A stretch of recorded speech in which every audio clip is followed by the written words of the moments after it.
Hi everyone, welcome back to Noodle Brain. So today in this video I am going to walk you through this detailed roadmap of data science जिसे personally मैंने खुद भी follow किया था when I was studying to switch from data analytics role to data science role. तो आपको इस roadmap में एक भी ऐसी चीज़ नहीं मिलेगी जो मैंने बस हवा में डाल दिया है और मुझे समझ नहीं आ रही है बट फिर भी मैंने डाल दिया है. Everything is well researched and most important free. सिर्फ free वाले resources ही मैंने इसमें डाले हैं.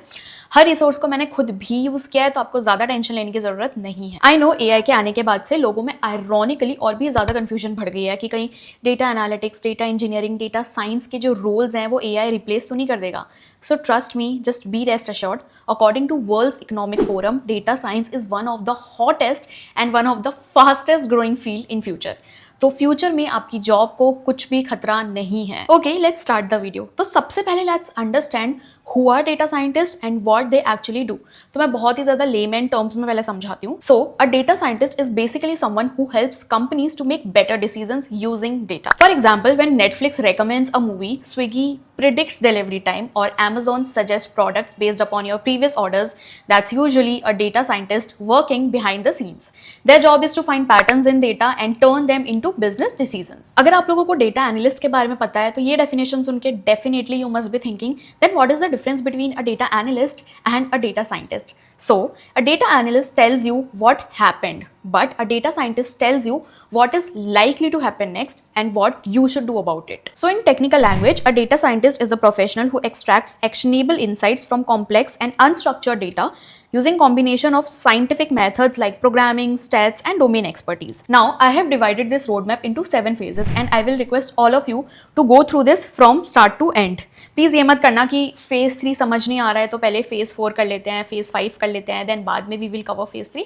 ऐसे इस रोड मैप का जो सीक्वेंस है वो खराब हो जाएगा and I know it will definitely affect your understanding. Now let me just break down this road map into phases for you. So our phase 1 is going to be maths and stats foundation, जिसमें approximately मुझे 1 से 2 हफ्ते में लगे थे because मुझे बहुत सारे कंसेप्ट पहले से आते थे.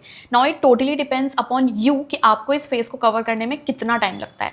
And if you have this doubt कि मैथ्स करना जरूरी है भी या नहीं for data science, then trust me it is very much important because अगर आपको मैथ्स ही नहीं आएगा, स्टैट्स नहीं आएगा तो आप आगे चल के मशीन लर्निंग के मॉडल्स कैसे बनाओगे. तो मैंने इन सारे फेजेस को ऐसे 3 पार्ट्स में डिवाइड किया हुआ है. पहले तो मैंने टॉपिक्स डाले हुए हैं, जितने भी इंपॉर्टेंट टॉपिक्स थे जो मैंने कवर किए थे.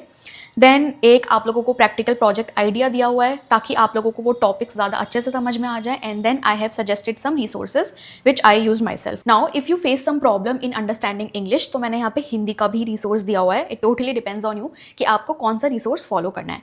प्रैक्टिस रिसोर्स के लिए you can use this link और सारे ही लिंक क्लिकेबल हैं, so no worries about that. तो आपको स्टैट्स एंड मैथमेटिक्स में ये वाले टॉपिक्स कवर करने हैं. Example matrices, vectors, transpose, determinants, then derivatives, gradients क्या होता है, डिस्क्रिप्टिव स्टैट्स क्या होता है, इन्फरेंशियल स्टैट क्या होता है and what is the difference between the two. अब मैं हर टॉपिक बहुत ज़्यादा डिटेल में डिस्कस नहीं करूंगी, अदरवाइज ये वीडियो बहुत ही बड़ा हो जाएगा. तो अगर आपके किसी भी फेज से रिलेटेड या फिर किसी भी टॉपिक से रिलेटेड कुछ भी डाउट हो तो प्लीज़ कॉमेंट कर देना. I will try to reply to everyone. Now let's move to phase 2 that includes SQL and relational databases system, जिसमें मुझे लगे थे 3 हफ्ते because I was already working as a data analyst. But still मैंने इसमें काफ़ी सारी न्यू चीज़ें भी कवर की थी. आप लोगों को for a starters DDL and DML queries से स्टार्ट करना है. Filtering and aggregation functions, basic जो भी आपके where, group by, having, order by, ये सारी चीज़ें कवर कर लेना. एंड एडवांस SQL में आप जॉइन, सीट, अगर if you are a beginner तो आप अभी के लिए ये सारी चीज़ें छोड़ भी सकते हो. एडवांस SQL वाला जो पार्ट है ये आप स्किप कर सकते हो. Then I have given a project idea for you, but if you already know SQL तो आपको ये प्रोजेक्ट बनाने की ज़रूरत नहीं है. But if you are a beginner please make sure to do this project. And let's say कि आपको समझ में नहीं आ रहा है कि ये प्रोजेक्ट कैसे काम करेंगे, इनको कैसे बनाना है, डेटा कहाँ से लाना है. बहुत ही easily go to ChatGPT, give this prompt and it will explain you everything step by step like you are a 16-year-old. Now these are the resources that you can follow और ये बहुत ही beginner friendly हैं. अगर आपको कोई भी idea नहीं है कि SQL क्या होता है, अगर आप बहुत ज़्यादा नॉन टेक्निकल बैकग्राउंड से आते हो तो you can use this. Then please make sure कि जब भी आप इंटरव्यू देने जाओ तो ये 50 लीड कोड के क्वेश्चंस आपको करके जाना है. ट्रस्ट मी, आपका सारे के सारे इंटरव्यूज क्रैक होने लगेंगे. Then moving to phase 3 that is python programming and advanced EDA. I have seen this multiple times कि लोग पाइथन कर लेते हैं बट EDA करना भूल जाते हैं. So please don't make this mistake. Python में आपको पहले तो पाइथन के बेसिक्स कवर करने हैं, जैसे कि variables, conditional, loops, lambda function, list, जितने भी डेटा टाइप्स हैं वो आपको अच्छे से सीखने हैं। बिकॉज अगर आपको डेटा टाइप्स की अच्छी अंडरस्टैंडिंग नहीं होगी तो आपको पैंडाज, नमपाई में बहुत ज़्यादा इशूज़ आएंगे। देन आपको मेनली 4 लाइब्रेरीज कवर करनी है। First one is numpy, second is pandas, then visualization के लिए आपको matplotlib एंड seaborn करना है। If you are just beginning तो बस स्टार्ट विद दीज 4 लाइब्रेरीज। इसके अलावा बाद में आप जब चीज़ें करते जाओगे तो आप धीरे धीरे अपने आप सीखते रहोगे। Then for python also I have given this project real estate demographics EDA। Similarly अगर आपको ये समझ में नहीं आ रहा है तो आपको ये वाला प्रॉम्प्ट देना है ChatGPT को and it will help you to get started with this project. Then जो रिसोर्सेज आपको यूज़ करने हैं that is this one and this one, और प्रैक्टिस के लिए आप HackerRank से प्रैक्टिस कर सकते हो। आई वुड से कि पाइथन के केस में आई डोंट थिंक सो कि आपको इतनी ज़्यादा क्वेश्चंस प्रैक्टिस करने की ज़रूरत पड़ेगी। आई वुड से कि आप बेटर होगा कि आप प्रोजेक्ट्स जितने ज़्यादा बना सकते हो वो बनाने की कोशिश करना एंड जितना ज़्यादा आप EDA कर सकते हो वो करने की कोशिश करना। Okay, your phase 4 is business intelligence and dashboarding. इसमें सिंपली आपको पावर BI या Tableau में से कोई भी एक टूल सेलेक्ट करना है। My priority will always be power BI, so you can go with any of these. Then आपको इसमें डेटा मॉडलिंग सीखनी है, building star, snowflake, schemas, then DAX functions आने चाहिए, very very very important, data story यानी कि KPIs वगैरह क्या होती है। एंड येस, अगर आपको बिजनेस की कोई भी अंडरस्टैंडिंग नहीं है for this, you can go through this video, it will definitely help you. I would suggest कि आप पावर BI का प्रोजेक्ट तो बना ही लेना, it will give you a deeper level of understanding. Then जो आपकी रिकमेंडेड रिसोर्सेज हैं दैट इज आप power BI, learn power BI in, और हाँ, ये सारे के सारे रिसोर्सेज क्लिकेबल हैं। सो अगर आप इन लिंक्स पे क्लिक करते हो तो इनके वीडियोस ओपन हो जाते हैं। सो आपको ढूंढने की ज़रूरत नहीं है, आपको टाइप करने की ज़रूरत नहीं है, आपको कुछ भी करने की ज़रूरत नहीं है। Then I have also given a resource to you get started with Microsoft data analysis training, completely free. छोटे छोटे से फंक्शंस हैं जो आप यहाँ पे प्रैक्टिस कर सकते हो। Then our phase 5 is classical machine learning. Not till here, whatever we have covered was actually the syllabus for data analysis. तो आप लोगों में से बहुत सारे स्टूडेंट्स का क्वेश्चन रहता है that should I start with data analytics or should I become a data scientist? Trust me, this is such a foolish question to ask because आपको data scientist बनने के लिए भी data analytics का syllabus आना चाहिए.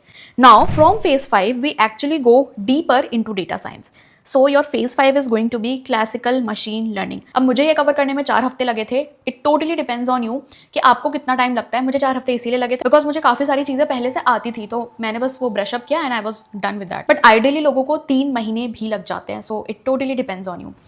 सो topics to cover are, and इनके अलावा इधर उधर से कोई भी टॉपिक कवर करने की जरूरत नहीं है. Just focus on these topics and you will be done with your 80% syllabus of machine learning.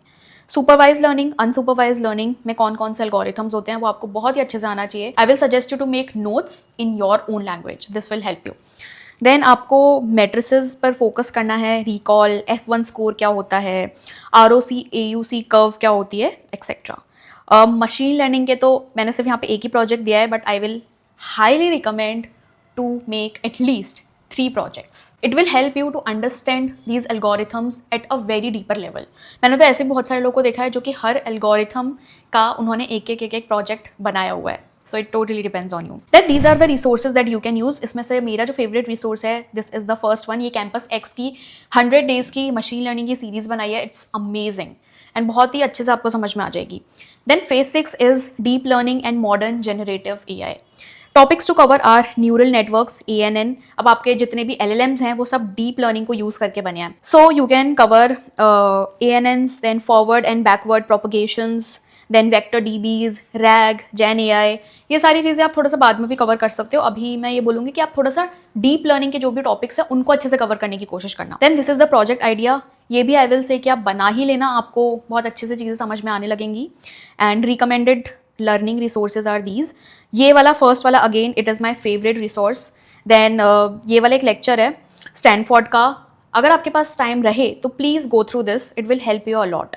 Then platform के लिए आप ये प्लेटफॉर्म यूज़ कर सकते हो. Then your last and final phase is cloud ML ops production environments. इसको कवर करने से पहले आई विल हाईली रिकमेंड कि आपने पिछले जितने भी टॉपिक्स हैं उसमें आपकी पकड़ अच्छी होनी चाहिए, तभी आपको ये करने में मजा आएगा. तो इसमें आप कोई भी एक क्लाउड प्लेटफॉर्म चूज कर सकते हो डिपेंडिंग अपॉन योर ऑर्गेनाइजेशन, और अगर आप वर्किंग नहीं हो तो totally depends upon your preference. Google cloud, AWS, Microsoft अजर. देन इसमें आपको डॉकर वगैरह भी पढ़ना पड़ेगा. एक अगर आपने कोई भी प्रोजेक्ट बनाया है उसको आप डिप्लॉय कैसे करोगे, basically this is the core idea of this phase.